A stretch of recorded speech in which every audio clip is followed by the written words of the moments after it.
All right, let's talk about something we see everywhere now. Buy now, pay later. It seems like every time you check out online, there's an option to split your payment.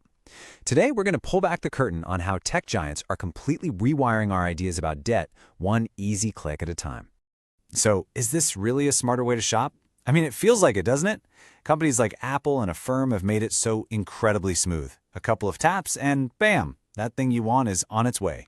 No interest, easy installments. It feels like you found a loophole, like you're making this super savvy financial move. But are you, really? Well, here's where it gets interesting.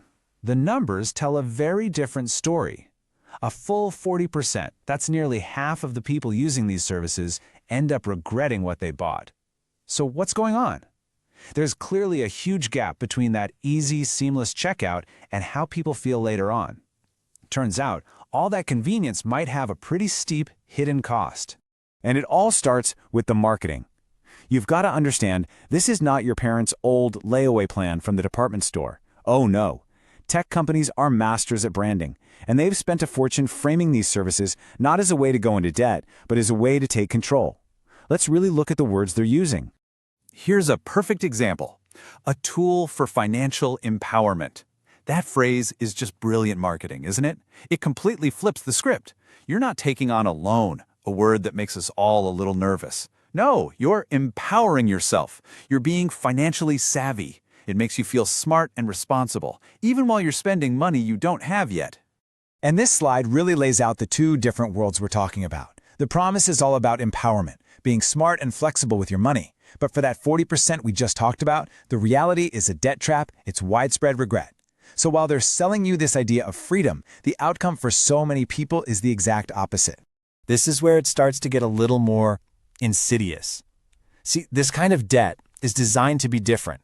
It's not some big one-time thing like a mortgage. It's built right into our day-to-day shopping. It encourages these little, constant debts that become a normal part of life.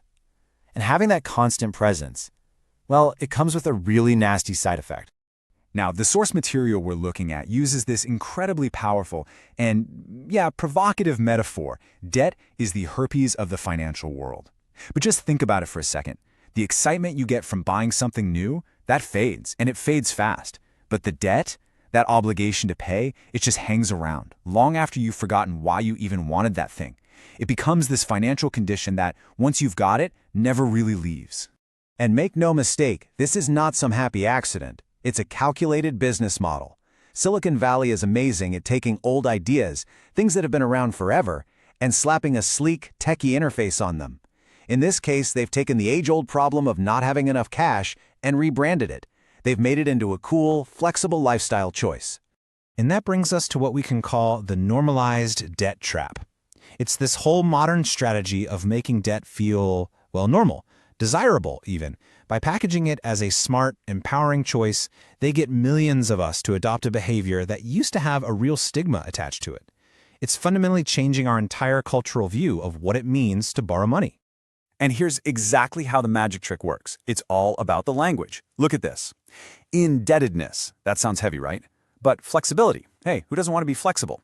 Credit becomes empowerment. And that scary word loan? Nope. It's now a friendly, totally manageable payment plan. It's an absolute masterclass in psychology that changes how we feel about debt without changing the financial reality one bit. So, all of this leads us to one final, pretty uncomfortable thought. It's easy to think that the product you're buying is the pair of sneakers or the new phone. But what if the real product being sold here is the debt itself? And if that's true, then it forces us to ask a really tough question. If debt is the product, are you the customer or are you the collateral?